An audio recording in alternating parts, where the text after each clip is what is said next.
Assalamualaikum warahmatullahi wabarakatuh. Hari ini kita membahas tentang adanya kasus di Jambi oleh seorang guru yang mana dipidanakan dikarenakan memotong rambut siswanya. Permintaan dari berbagai pihak termasuk Komisi 3 DPR RI adalah agar kasus ini dihentikan dan tidak diproses sebagai pidana dengan alasan tindakan guru tersebut tidak memenuhi unsur pidana dan karena dilakukan dalam konteks pendisiplinan di sekolah.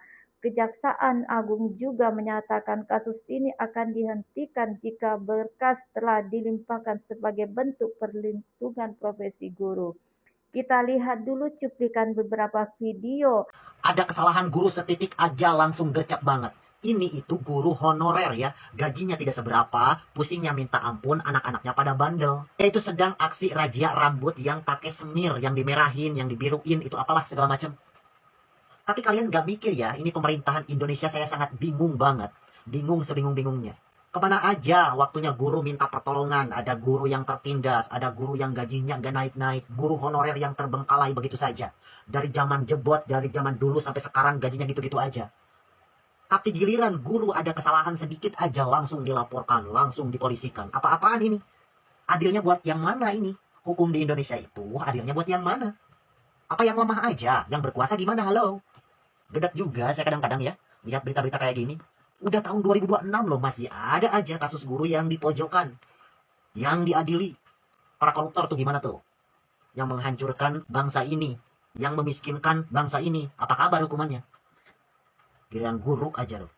Seorang guru dipidana hanya gara-gara memotong rambut murid. Aduh, kalian bayangkan aja, ada seorang guru SD Negeri 21 Pematang ya dipidanakan hanya gara-gara memotong rambut murid. Jadi ada 4 orang murid yang mewarnai rambutnya di sekolah. Memang dari awal sang guru ini sudah memperingatkan untuk tidak mewarnai rambut pada saat libur sekolah. Namun ada 4 orang murid yang ketangkap pada saat dirazia ya kan mengecat rambutnya. 3 orang di antaranya rambutnya dipotong dan nurut mau dipotong karena memang ia mengaku salah. Namun ada satu murid yang memberontak, tidak mau rambutnya dipotong. Kemudian endingnya adalah guru meminta agar dipotong sedikit. Kemudian akhirnya mulai dipotong. Kemudian setelah dipotong ini murid berbalik ke belakang dan ngomong kotor terhadap gurunya. Sang guru yang mendengar langsung refleks menampar mulut sang murid. Kemudian sang murid masuk ke kelas dan belajar seperti biasa sampai pulang sekolah. Pada saat sampai pulang rumah, ini murid malah melaporkan kepada orang tuanya. Kemudian orang tua murid langsung mendatangi sang guru di rumahnya dan si guru ini dimaki-maki dan bahkan orang tua murid ini tidak mau diajak ngomong baik-baik dan ingin melaporkan ke pihak polisi. Aduh, dan gak habis pikirnya adalah ini guru dilaporkan dan malah dijadikan tersangka. Padahal tujuan guru adalah mendidik anak yang salah. Dan memang benar, ya kan tugas guru adalah mendidik anak di sekolah karena guru berperan sebagai orang tua murid.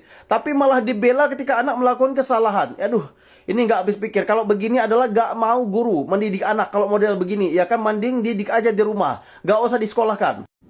Kenapa orang guru Triwulansari dari SDN 21 Desa Pematang Raman, Kabupaten Muaro Jambi, sungguh sangat tragis ya, dan mengundang rasa iba.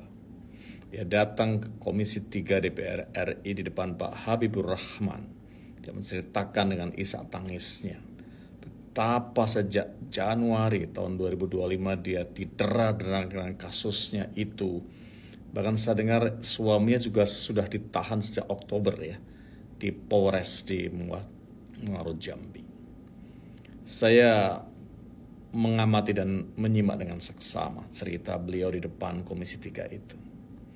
Dan saya bisa membayangkan betapa galaunya beliau sebagai guru honorer loh. Guru honorer sekolah dasar. Bapak ibu saya juga guru SD. Saya tahu berapa penghasilan beliau-beliau, penghasilan mereka. Dan saya juga bisa menebak kira-kira berapa penghasilan dari Putri Wulansari ini. Di balik itu dia didera dengan kasus hukumnya yang sangat menyayat hati itu. Bukan masalah besarnya honornya, tapi ini menyangkut profesi guru. Apa sih yang sebelum terjadi guys? Dia itu melakukan pengawasan disiplin anak didiknya. Dan ada peraturan di sekolah itu, di SDN 21 itu, bahwa rambut tidak boleh dicat. Ya, very clear peraturannya. Nah, kemudian ada beberapa yang ketangkep tuh dalam operasinya beliau. Sebagian mau dipotong rambutnya, dirapikan. Tapi ada satu orang yang tuh dipotong rambutnya itu kemudian mengata-ngatai kepada Bu Guru Triwulansari itu dengan kata-kata yang tidak senonoh. Dan secara refleks ibu itu menampar mulutnya siswa itu. Kabarnya berdarah bibirnya, rompal lah giginya, dan itu dibantah habis oleh ibu guru itu di depan Komisi 3 itu. Singkat cerita guys, kemudian dilakukan pelaporan ke pihak yang berwajib, padahal sudah dimediasi sana sini, kepala sekolah, PGRI, Dinas Pendidikan, tapi orang tuanya itu nggak menerimakan guys.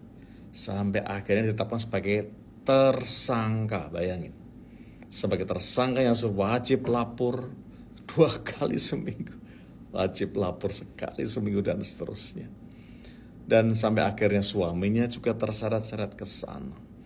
Guys, saya melihatnya kasus ini adalah kasus yang sering terulang ya. Seorang guru yang ingin mendisiplinkan siswanya itu kemudian masuk terperosok dalam kasus kriminalisasi seperti ini.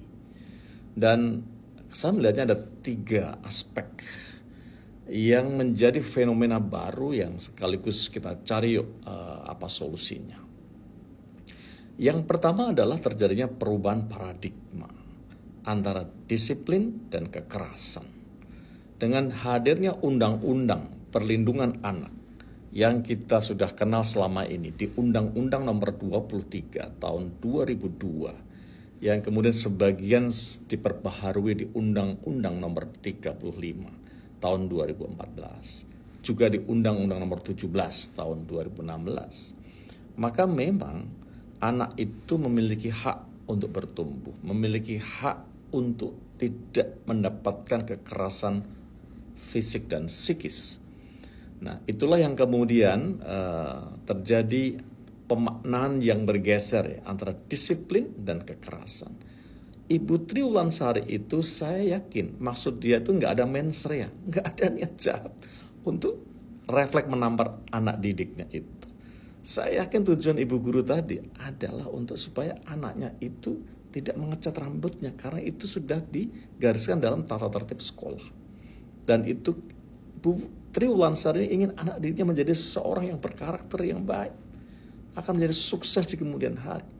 Tapi karena menampar tadi itu jadi perkara panjang. Itu yang pertama. Sehingga perubahan paradigma ini memang harus diimbangi dengan edukasi kepada guru, kepada orang tua, sehingga konten dari Undang-Undang Perlindungan Anak dan keburu-buruan orang tua melaporkan yang menjadi pidana itu bisa dipahami dengan lebih proporsional, lebih bijaksana. Itu yang pertama guys.